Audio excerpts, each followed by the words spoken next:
Hello guys, so if you want to join the club where we mutually help each other to get into the top universities, you can just join that. My link was provided in any one of the videos in AP lecture 9 or 10 or 11, okay, anyone, okay, you can see. So according to the timetable, today we're starting math, okay, so linear equations and rearranging formulas. So first of all, degree equals 1. There's nothing but highest power, okay? Highest power equals 1. X plus y plus 1 equals 0. Is it linear? Yes, the highest power is 1. Okay? So, I would say x squared plus x plus 2 equals 0. No, because there's a 2 here. So, this is not linear. Right, so this is the basic idea of a linear equation.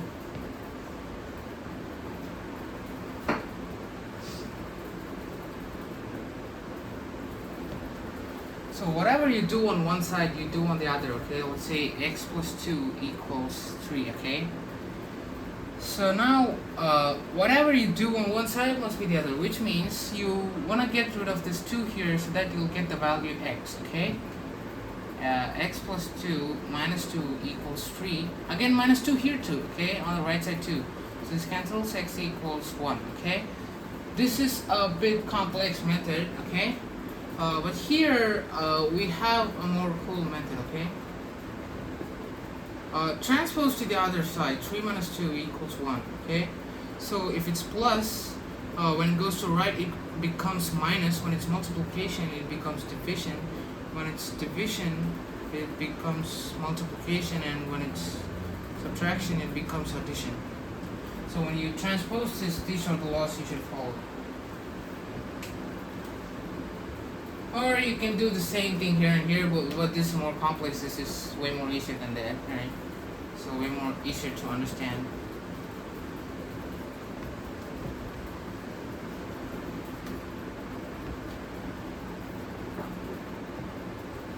So we're gonna be using a really main property in here, a into b plus c. If they ask you this, you can do it as ab plus ac. You can just multiply it in, okay? And if you have a plus b into b plus c, let's say, okay? So you multiply ab plus ac plus b squared, okay, plus bc equals 0. Okay, this is equal to 0, let's say. So this equals 0 again. So this is this linear? No, this is not linear. I'm just explaining how to multiply these kind of the equations.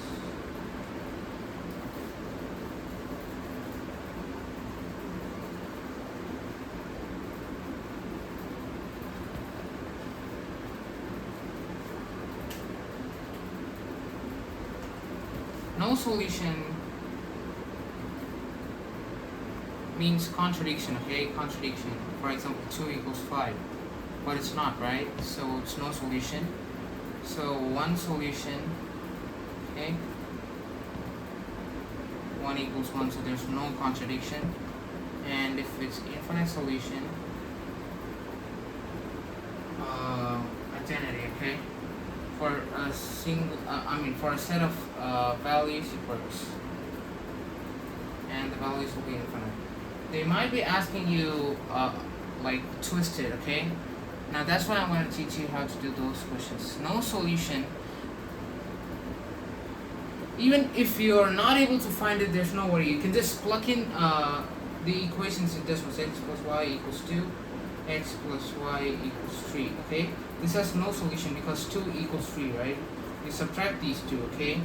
As you subtract these two equations, 1 minus 2, right? So this is 0 equals minus 1. Not possible, right? So when you have equals 2, 2x plus y equals 3, now you can again multiply this equation by 2, right? So after that, these coefficients will remain the same, and y equals 1. And then again, after you find y, you can substitute it in. X plus 1 equals 2, so x equals 1, like that. So this has one solution. So let me make a little neat, okay? So I know this is messy. So if they ask you the question based on solving those linear equations, you can either follow this method, or even if you're not able to solve it, there's no problem. You can just plug in the decimals, okay? See the decimals, you'll get the answer. No solution.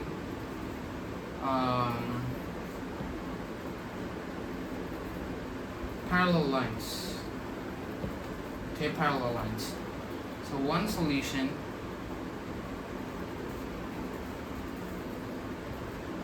Intersecting lines. So intersecting lines. So infinite solutions.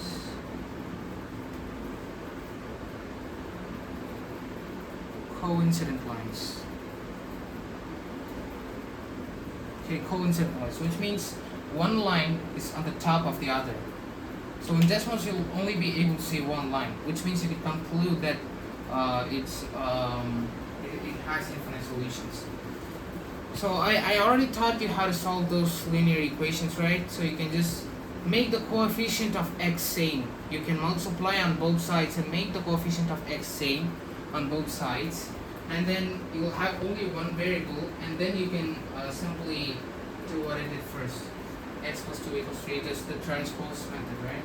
So you the main idea is that you should like subtract those two equations. For example, you get 2x plus 2y equals 2 and 2x plus y equals 3.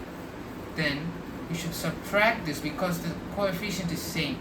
Now initially you'll have x plus y equals 1, but you have to multiply with 2 so that the coefficients will be equal and it will cancel, and y equals minus 1. And then you can substitute it and do what I said before. Okay, so not a big deal, not that hard. So we have a formula y equals mx plus b. Okay, so m is the slope, b equals y intercept.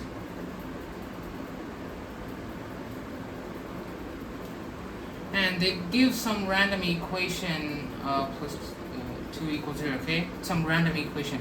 They ask you what is b, or they ask you what is c. C equals x intercept, okay?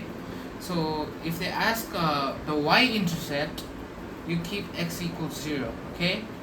If they ask you the the x-intercept, what did I say? Actually, if they ask the y-intercept, you take x as 0, okay? And then just equate it. And then if they ask the x-intercept, you'll take y equals 0 and equate it, okay? So this is how you find those intercepts.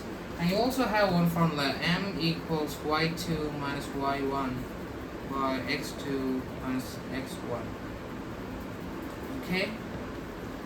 So when they ask the slope of this one, so 2y equals minus 2x minus 2.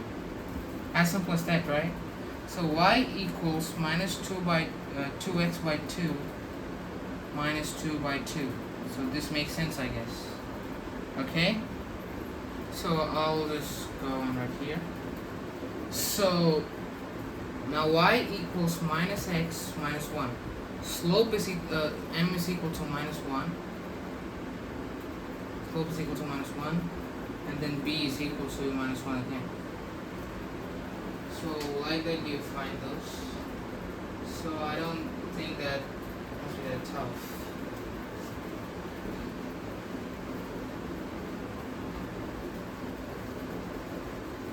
I also forgot to tell you one thing. If you take roots, that's not for a linear equation anyways.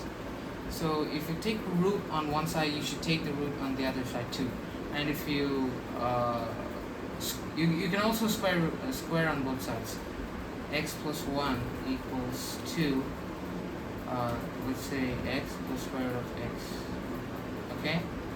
So now you can square it on both sides. So this will be equal to 4, and this is be x plus, and then this will become x plus 2x root x, 2x root x, right? So like that you can square it on both sides, so that's not a big issue. And then now, you might ask me how to eliminate this square. You bring it this side and square it on both sides, so you'll get perfect view. Like, you can just eliminate the square root after a number of steps, okay? On the first step. So we have a formula v equals u plus at. This is equation of motion. So equation of motion. Okay. So now this is the final velocity of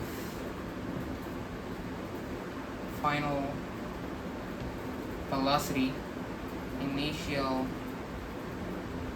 velocity, and now a is acceleration, and then t is time. Okay, so now if they said a boy is dropping a ball like that, you can just take u is equal to 0 because it's starting at rest.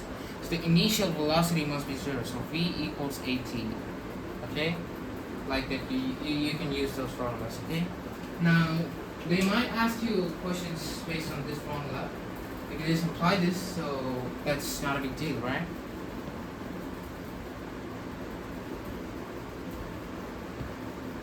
So that's it for today, guys. Bye. See you tomorrow.